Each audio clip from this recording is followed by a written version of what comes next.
Hello. Good morning, everyone. Okay, it's such a good pleasure to be the first panel for today.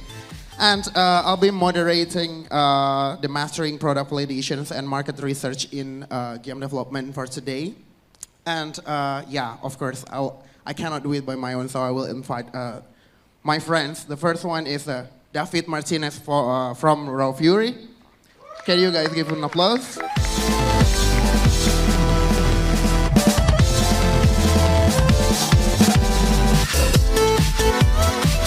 And for the second one, we have Desmond Wong from Gentlebros.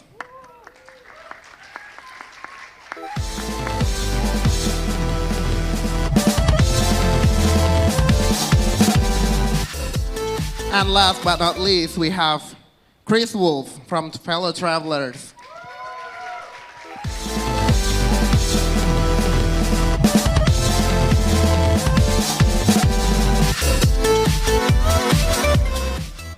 Wow.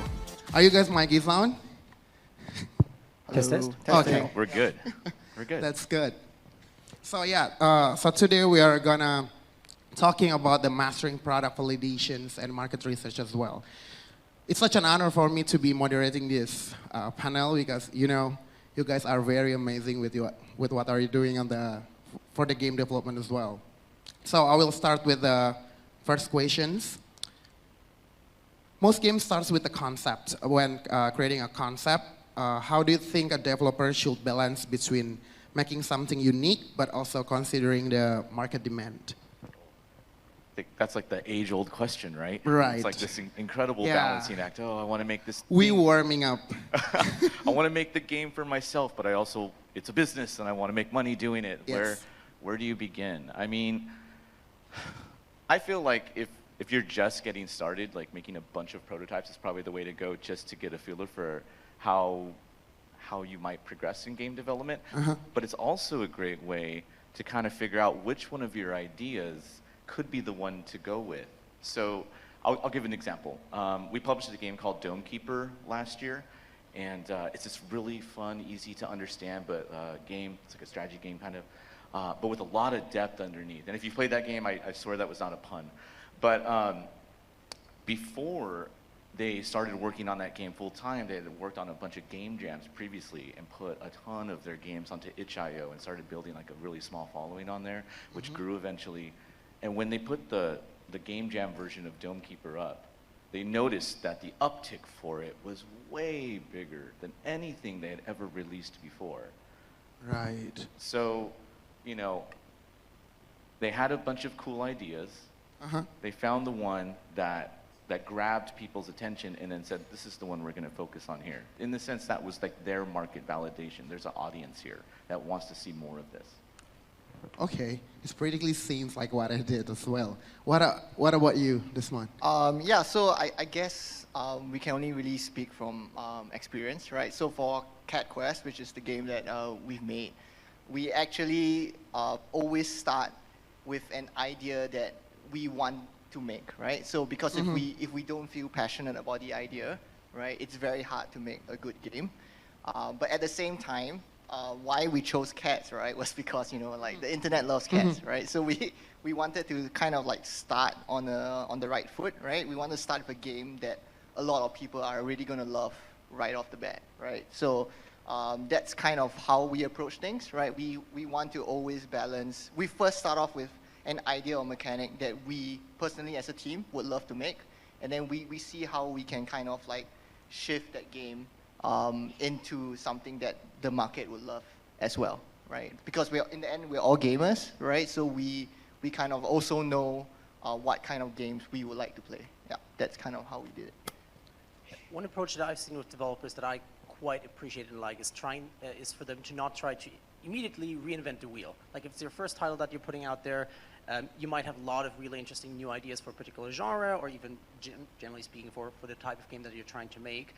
Your first commercial title doesn't need to include all of them. Step by step, you can use your commercial releases as a way to iterate, to figure out which mechanics might work which kind of mechanics you might want to reiterate upon. And similar to your example with the prototypes, I think it's a really good step of slowly trying to figure out what actually works and what feels right for your game. And that can be on a small scale in terms of a prototype, and that can be even just as small as a game jam over a weekend, or in the long term if you're trying to reinvent the wheel of a particular genre. It doesn't have to be the first title you're putting out there. It can be an organic step-by-step kind of approach.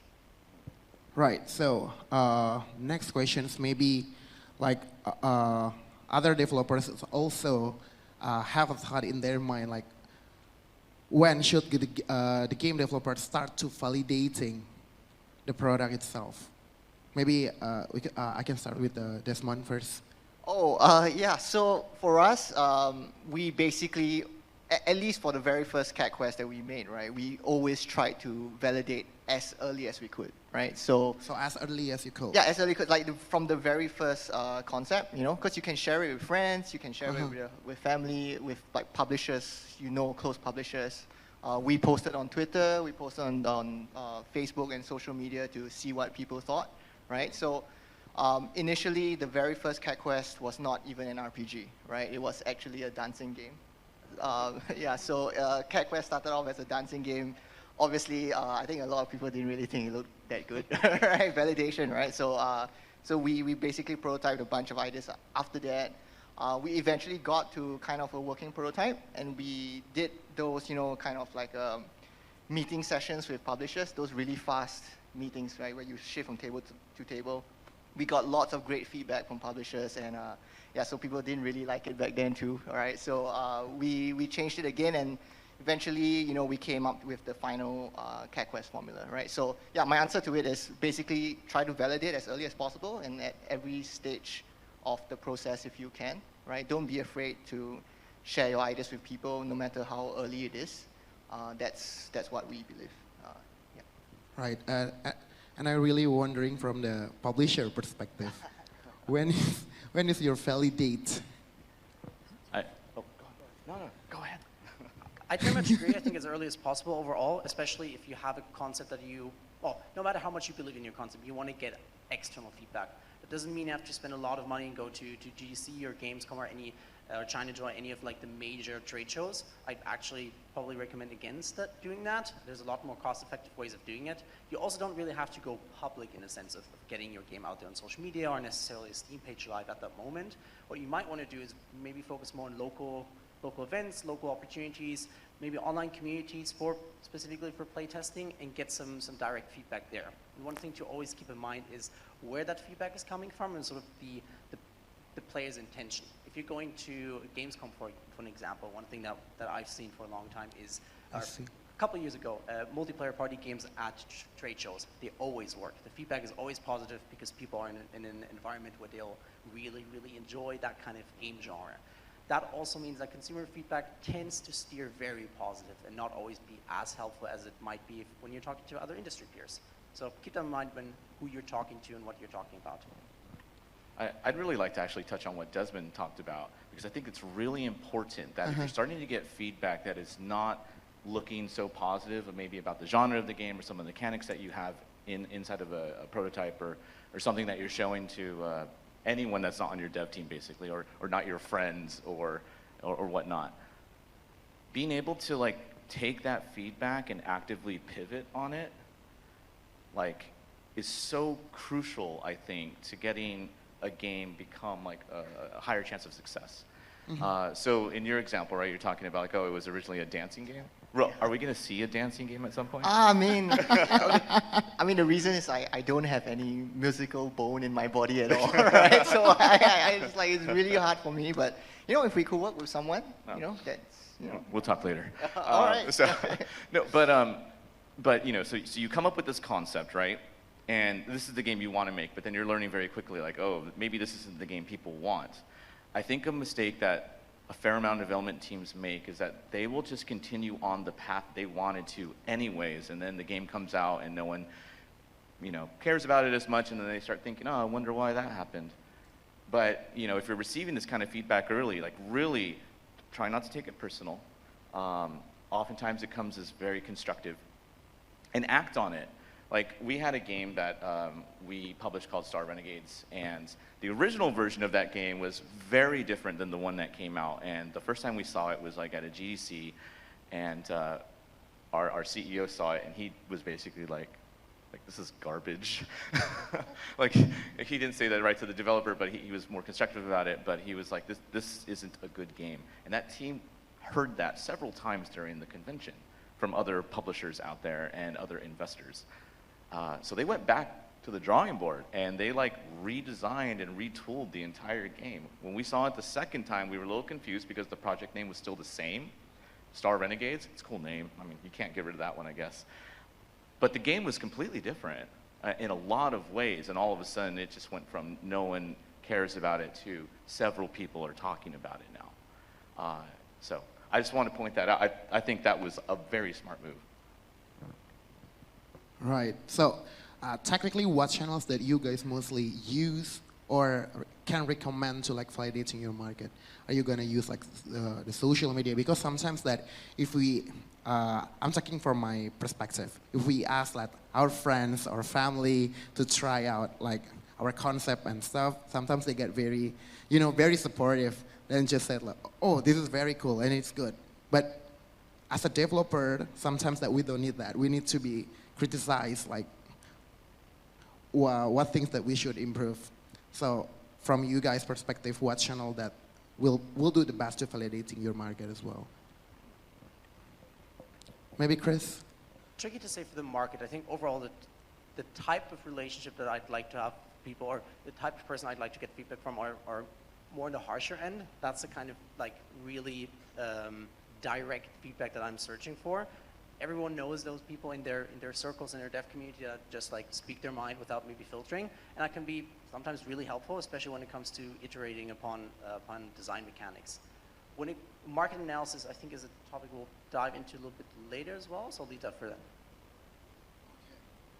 Right. Yeah, so for us, I think it really depends on what stage of a developer you're in, right? Because if you're just starting out, you probably don't really have a community that you can share your game ideas with to see how things would pan out, right? So for us, I think we were very lucky. We kind of started in an incubator of sorts in Singapore, right? So we were surrounded by lots of other game developers, right? So I still remember the very first Cat Quest mechanics we had. We were like, hey, ask another developer to come on over to try it. Ask him what he thought about it to see whether he liked it or not, any feedback that he had. And I think that was really instrumental at the beginning. So I think, yeah, getting another developer or someone else, with that's able to give constructive feedback is very important at the start, right? As you grow more, as you release more games, so we kind of at a point now where we have a sort of community, right, around the games that we make. And now we leverage on that community to kind of validate the stuff that we do, right? So like with Cat Quest 3, we are constantly reading the comments that our fans have on the game, right? Like literally, we added a new quest because of what someone said, like in our Discord, right? Because we didn't want to disappoint him or something like that, right? So basically, I think depending on where you are as a developer, the avenues you could use to validate changes as well. Okay. I mean, I think this is really where you start pulling in from the community that's like right here in front of us. Perhaps some of you are just meeting each other for the first time, you become lifelong friends, but also you become the best critics for somebody's project. Like in other like burgeoning development scenes in the world, or not burgeoning, like more like maybe a little more junior, they're very communal. They're constantly critiquing each other, like they're constantly playing each other's games. I know that no one has unlimited amounts of time, but I'm sure that you can find a close circle to start with, because I think the people that will understand you best are the people that are in the same position as you. And I have to imagine that you all want a similar goal, right? You want to succeed here. So if you help each other out, that's one way of doing it. Like at a GDC one year, we were publishing a developer, his first commercial title, and he comes from Sweden. And he invited maybe like 15 game developer friends that he knew that were in town for the conference. And they just sat in a room and they played this guy's game. And they were having tons of fun with it and playing it in ways that he actually did not imagine. And the entire time, it's like a 2-3 hour play session with some beers. He's just in the corner with a notepad, furiously scribbling so many notes that he's seen from this impromptu play session. And that really helped him shape the game that it eventually would become. So. Yeah, I think that's a good point as well, right? Like, especially when you're taking feedback from people, sometimes it's more useful to actually watch them play the game. Because sometimes someone can say like, okay, this mechanic is boring, right? But what about it is boring, right? Like seeing someone actually play the game in front of you lets you realize exactly what's wrong with it. Yeah. But it does depend on the audience, like Chris mentioned.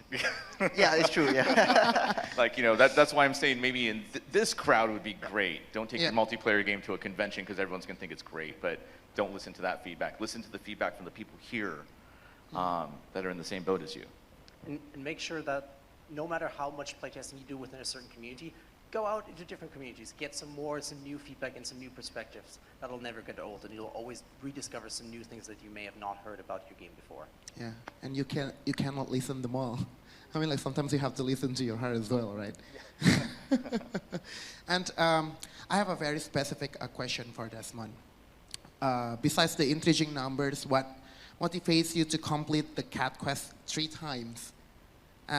Could you explain the strategy or method you use to convert users from the previous game to be the current one?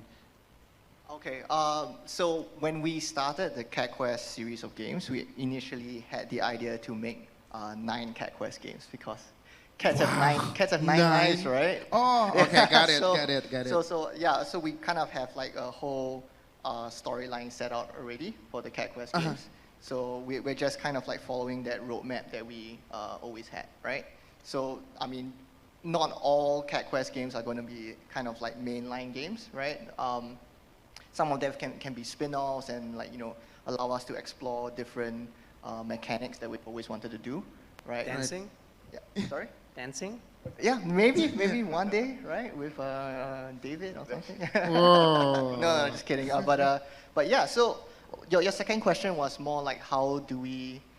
like converting user from the previous game to be the current one. Right. So, okay, so there's a bunch of factors to that, right? So usually when a player really likes the game and a new one comes out, they will want to find out what's going to happen next in the story, right? Because we kind of have like this continuous arc going on through all our games. So if you want to know what happens next, right, you got to play the next one, right? On top of that, you know, we're constantly running like bundle deals between all the different Cat Quest games. Like we recently released Cat Quest Possum Pack, right, which includes both Cat Quest 1 and 2, right? So stuff like that kind of helps bring people, you know, back to the series, and people who've played the first one will get a chance to play the second one on discount, and things like that. Yeah. So you did that without jeopardizing like the other games that you already built. Yeah, because you're using the same IP, right? Yes, the same IP, and every game that we make in the series, right, we try to focus on a new mechanic, right? Right. So for example, with Cat Quest 2, we introduced dogs and multiplayer, right? So now you can play the game with a friend, right? So we've had lots of parents play Cat Quest with their kids and things like that, and we brought in like all the dog lovers as well. And it's really cool because it's a story about unity, right? In the end, you know, cats and dogs need to work together to kind of save the world. And with Cat Quest 3, the new theme this time is pirates, right? So, and it's set in the Caribbean, right? So it's every Cat Quest game we try to introduce something new that changes things up, while still trying to maintain what makes the Cat Quest formula so great. Yeah. I see, but can you share like the insight into a new? I mean, like into your approach for expanding into a new market while maintaining the audience from the existing market from your IP as well. Oh, this is a really tough question because it's, especially with game design, it's sometimes really hard to, when you want to expand on something. Right. You're always afraid, like, if you're going to change it too much, that you're alienating, like, you know, the fans that you had before, right? So I think, you know, I don't think we have like the really true answer for that yet, because on our end, we're also still pretty, you know, like kind of trying to find out ourselves as well, right? But I think the trick so far that we've come up with is to really find out what makes the core formula work, right? And see how you can retain that core formula and build stuff around it, right? So yeah, so for example, like with Cat Quest 3, right? We've kind of kept the core formula of Cat Quest, which is, fighting enemies, getting loot, really great puns, and going through a really heartwarming story, right? But now we set it in the Caribbeans with a pirate setting. Now you have a pirate ship that you can sail around. So all these things kind of just, built around that core mechanic that makes things fun, right? So by doing this, we tried this with Cat Quest 2 with multiplayer, right? So we kind of managed to maintain what makes Cat Quest fun from all the players who loved it from the first game. And now there's a whole bunch of people who have come in because of multiplayer, right? Now they can play it with their significant other or their friends or their family, and get to experience what makes Cat Quest so great. I see. But are they uninstalling the first one because you have a multiplayer, or? Yeah, so what we've seen is a lot of people who started from the second game, right? They're like, okay, I'm missing a whole chunk of this story, right? Now I want to see what happens in the first one, right? Ah, okay. Yeah, so but on the flip side, we do get lots of comments on like, hey, how do I turn on multiplayer for Cat Quest 1, Because we don't support multiplayer for the first game. Right. Right, but I think it's really nice to see like, people want more Cat Quest, right? So they're like, let me go back to see what the first game is. And having those bundles that I mentioned earlier made that a lot easier for our fans. I see. Okay. And for you, David, I mean, like, as a publisher that publishes game on the multiple platform, how do you validate your market potential of your game for each platform? Oh, that's also a tough question because there's like no publicly available data for console. Just want to thank Eric out there for the amazing transparency that Steam gives us compared to first party sometimes. Sorry, guys. So, we pull a lot of data from the titles that we have published, so we have access to that, of course. But I mean, the real answer besides that is like because we have relationship with first party, we're talking to them throughout the year. We know what they are looking for, So when we're looking at a game, we're like, oh, is this something that Xbox might want with Game Pass? Is this something we think that Sony would give us marketing support for? And that's because during the year, not just at shows, but also visiting them where they're at, we're able to like kind of have these private conversations. And honestly, it's an unfair advantage I think that publishers have over developers because unless you've already succeeded in that space, I have to imagine that it's a little bit tougher to have that kind of data in that conversation. But that's the true answer. So. Okay, fair enough. But for bigger games with the different features, how do you approach validating specific feature or aspect in the game? So you mean like within a particular genre or just across all genres? Let's say all genres first. All genres, Yeah. okay. Okay, so this one, I think this one's a little easier to answer. So, there are a few tools that you can use out there that I think are really low cost for developers that are like marginally good, like definitely accurate. Now, first off, nothing is going to be 100% accurate unless somebody has like put their literal sales numbers out there. It's tough. It's not like if I'm evaluating a narrative game and then I'm like, hey, Chris, I like Genesis Noir and I'm looking at a game, like, could you tell me your week 1, month 1, 6 month, and 1 year sales? We're not having those conversations, right? But sites like VG Insights, for example, I think are really good at like cataloging this sort of stuff. Something I've used that I call napkin math is like the box leader method, which is actually not that bad. So when you take like the amount of Steam user reviews for a title and you multiply it by like 30 or 40 or 20, or there's a method for it, depends on the genre, depends on what year is released. But what it does is it gives you like a really good like ballpark estimate for how that genre may be performing. Okay. And And then using that plus our own sales data, we can decide if we're willing to sign something and take a risk. Or not, or maybe it's not for us, could be for someone else. Yeah, true. And how long does it take, most likely, if you, the timeline for the validating the concept or the ideas for the game itself? I know it could be defense, but like the average one. I mean, that is really tough. If we're talking about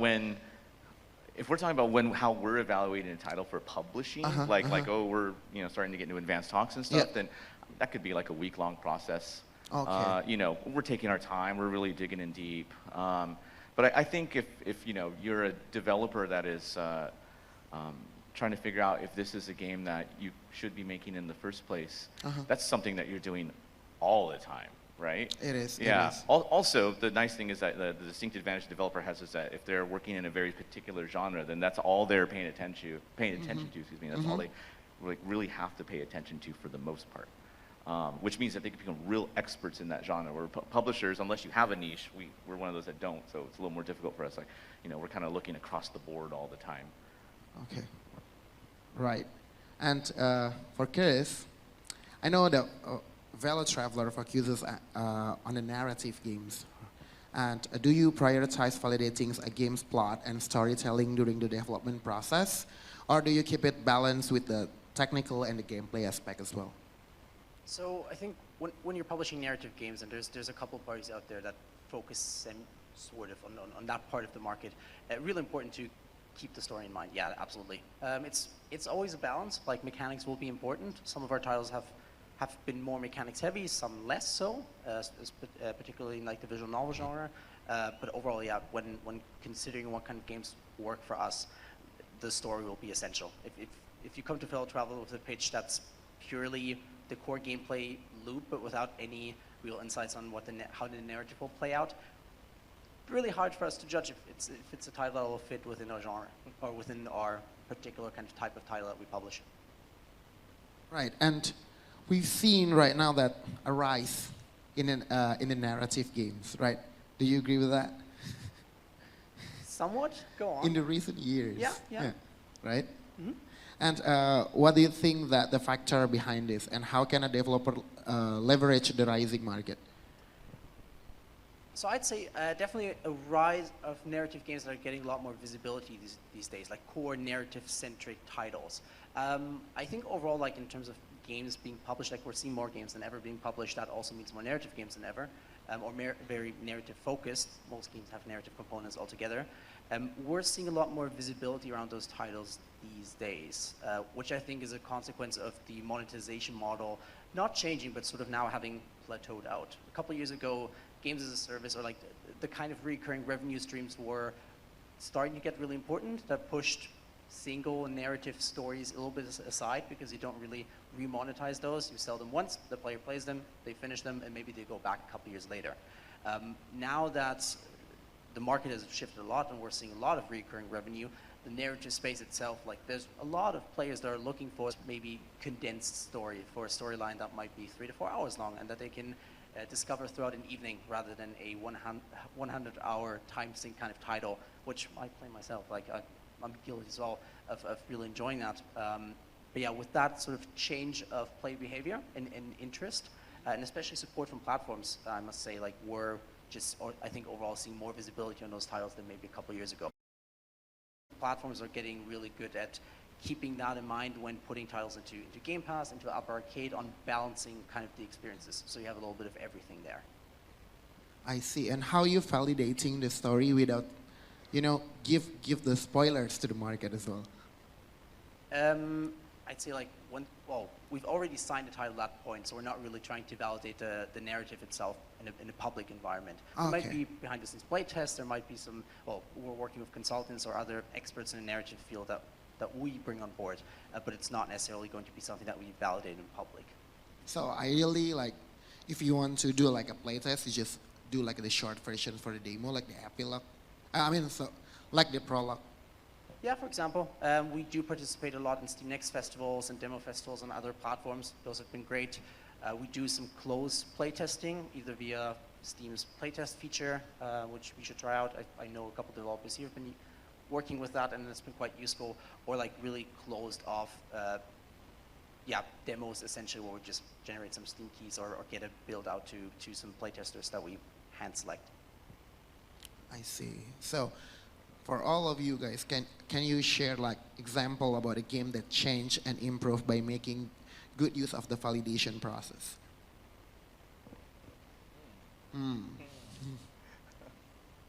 A game that we've made that made good on the validation process. Or maybe if you know the process from the other game, it's also fine as well.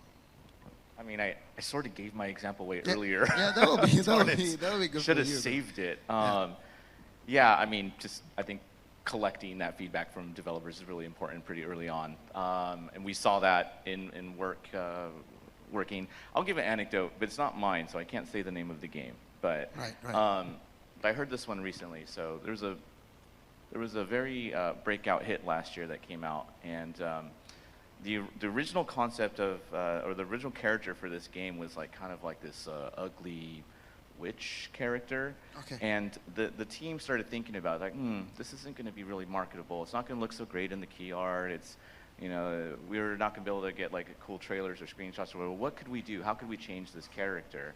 And they came up with something that was like very cutesy, actually. It was like a juxtaposition for the genre itself. I'll probably give enough hints that people could guess what it is. But and this in turn is what helped it have like a great debut trailer, which they were able to place at a giant showcase. It was like prominent for key assets and stuff, changing this, you know, kind of ugly human character to something that was cutesy, not human. And that was it. Its marketability like just increased exponentially, but that's because the dev team took a step back and actually thought about it for a moment. Right. Yeah, I mean, for us, it's definitely the first Cat Quest, right? It went through a huge validation process from beginning, like I was mentioning, a dancing game all the way to an open world RPG by the end, right? So that's definitely, I think, the best example that we have as a company with regards to games that we've made. I'll also share an anecdote where I'm not directly connected, so keeping the name off. So a development team that I'm working with these days, but not at a time, they were working on an IP that was partly game focused as well. So a very popular genre amongst sort of the consumer showcases. What they did was focus very much on their local industry-related events to validate their core game concept, which changed a lot during the cycle of its development, ultimately now resulting in a couple of sequels within the same IP as well. Based on the feedback they directly collected from those local gatherings as well as in the GDC showcase. At the time, that showcase isn't around anymore, but it was an Indie Megaboost showcase where they could apply to go to GDC for free. That's something to always keep an eye out for when you're trying to get some market validation at like maybe bigger industry events. It doesn't have to be super expensive necessary. Yeah. Yeah. Okay.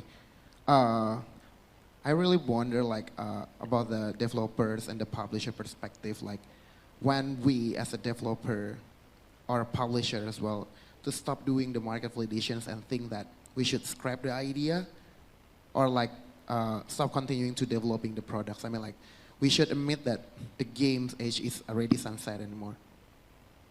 Would you mind repeating that? I'm sorry. I'm sorry. So when we should stop doing the market validations, like, okay, this is the end. We should like scrapping the idea or think that the game shouldn't be developed anymore. Yeah, that's a very like personal question, right? Yeah. There's that phrase, kill your darlings. It's kind of like you get to this point where maybe you're really in love with something, but you're seeing that your market is not being validated, right? And then you have to make that decision, do I continue forward anyways? Yes. But you shouldn't. It becomes much more of a sunken cost fallacy. I mean, Desmond, you pretty much touched on this earlier, right? Mm-hmm. Yeah, you have to be really brave and just kind of put your foot forward, or your foot down, sorry, and just recognize, like, you know what, this one's not going to work out, and that's it. Like, don't use your time anymore on that once you recognize that.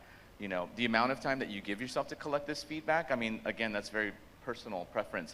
I think a large part of it might actually come down to like how much time do you have? You know, if you've opened a studio, you have like revenue coming in or not coming in, right? Like the amount of runway that you have essentially will probably dictate how long this process can be. You know, so if you're very comfortable at the moment, maybe it's your second or your third title and your first one's paying for the studio, then you have a much longer range to be able to do this. But if you're working part-time or you're living at home or with a partner that's helping to support you, you might be able to extend that time. But you know, I would say no matter what, try not to make it risky for yourself. You know, if it's like, oh, I got to do this idea and I got to have it validated within a month or else I can't pay my rent. Well, maybe it's time to like scrap that one immediately and work up something else. I don't know. I see. And one thing you can always consider, like if there's core elements to the game. Maybe it's an interesting mechanic, maybe it's the narrative plot to it, something that you feel really passionate about that's been positively received during your market validation or when you were gathering feedback. That's still an element you can take over into a new project. You can go back to your drawing board, build something new around it, or you let it sit for a couple of years and come back after your next project. But yeah, I very much agree with what you said. Yeah, I fully agree with that. I was going to say that as well. So usually after validation, right, all game ideas usually start with something good, right? So even when something is not validated well, there's always something about that prototype or that idea that worked, right? And you don't need to scrap the whole thing. You could bring what worked into something else and pivot around that, right? So a good example for us was the cat characters that we created from the beginning, right from that dancing game and all the way down, was always the one thing that everybody loved, right? It was the one thing that everybody said was, oh, it was so cute, it's so great, I'll play a game that has this character in it, right? It was always the mechanics or, kind of like the surrounding things around it that just weren't really working that well, right? So we didn't scrap the whole idea, we kept the cat character that we had right from the beginning all the way to the end, right? So that's, I think, something that everyone could probably take in mind as well, bear in mind, right? You don't necessarily need to restart, right? If you have already something working, you could kind of like build off that, change things around it to create something that works instead. Right. Okay, so we have 10 minutes. I think I'm gonna ask the audience if you guys have, maybe we can pick like one question first, and then we'll see that we still have time. Do you guys have any questions? Please raise your hands. Okay. Oh.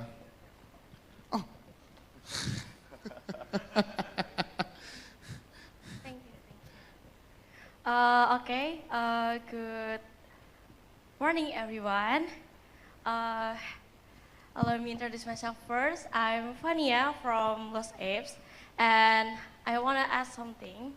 It's about maybe we're just developing a new game. So in the development phase, actually we're just in concepting. So we really do some research and a lot of research in market for product validation and for research in market research. Now, what I want to ask is, how do we know if we are just too arrogant for our ideas, so we just denial with every feedback that we accept?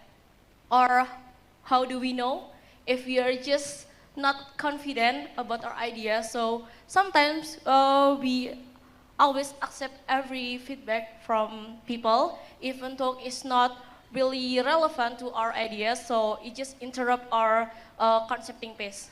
Thank you, that's my question. Okay, thank you, Fania. So, who's gonna answer the questions first? Maybe Chris, because you're the one who gave the mic for her. You can go first. So overall, I think it's important to keep in mind like where that feedback is coming from, and if you're hearing the same feedback over and over again. I definitely agree. Like if you're hearing one piece of information or one piece of feedback from one singular person, and the rest of the audience or the rest of the player base that you're talking to get some feedback out of disagree, maybe don't listen to all the feedback that the people are presenting you with. Also important to remember, no matter who you're talking to, platforms, publishers, other developers, it doesn't necessarily matter how long they've been in the industry. People are not wrong necessarily sometimes, but just have different opinions. Like not everyone will love every core mechanic of a game. Now, if you are talking to many developers, as you previously mentioned as an example, during an event, during GDC, while you're here, and you're getting the same kind of feedback over and over again, that's a point where I sit down, have a think about how to adapt potentially. But make sure that you're talking to many people, make sure that you A/B test your feedback, and if you've heard a certain point from some people, go around, talk to other developers and see what they think about that piece of feedback. Validate the feedback, basically. Yeah, I agree with that, and I also think it's important to know where that feedback is coming from, right? If like you're making an action RPG game, but the person you're testing with is not someone who likes that genre, right? Sometimes you have to know that his feedback is coming from that particular perspective, right? So, for example, I'm not I'm not the right person to play like a sports game or a racing game because I just don't really enjoy that genre so much, right? So the feedback I may have would not be the kind of feedback that you're looking for, right? So it's important to make sure you're testing with the audience that you want, that you're designing your game for. Yeah. I have nothing to add. Those are like perfect answers. It's already perfect. Pretty much, right what I was going to say, Desmond just, whoop, and I was like, okay, well, you know, yeah, just, I think the audience is definitely the most important thing. Make sure that you're talking to the right people, and make sure you're talking to people that are actually going to give you feedback. Like in you know, in a very different part of this, but like in our community, we have like this small group of folks in our Discord that we vet. They're community members. They're not in the industry or anything like that. And one key part of being in this group, which beta tests things for us that we've already signed, is that they have to deliver feedback. That's the most crucial thing. It's like, you know, you send your game out there to like, you know, 40 friends, and then only 2 of them actually say something to you, and maybe one of them is like just a bunch of nice things, and the other one is just the one critical thing. Like you have to find a group of people that will actually be willing to spend that time with you and tell you honestly, like, what they're seeing here. Find the right crowd, right? Okay, so this is a very interesting topic, but we ran out of time. So yeah, but I think that we'll be around on this area, right? For this day. So just reach out for all of us if you still have any questions to ask. But yeah, thank you so much for your time, David, Chris, Thank you. Desmond. Thank you. Give them a round of applause. Thank you. We still have like a lot of panels and a lot of speaks today. So yeah, thank you so much and have a lovely evening. Terima kasih. Oh, wow. Thank you. Thank you. Thank you.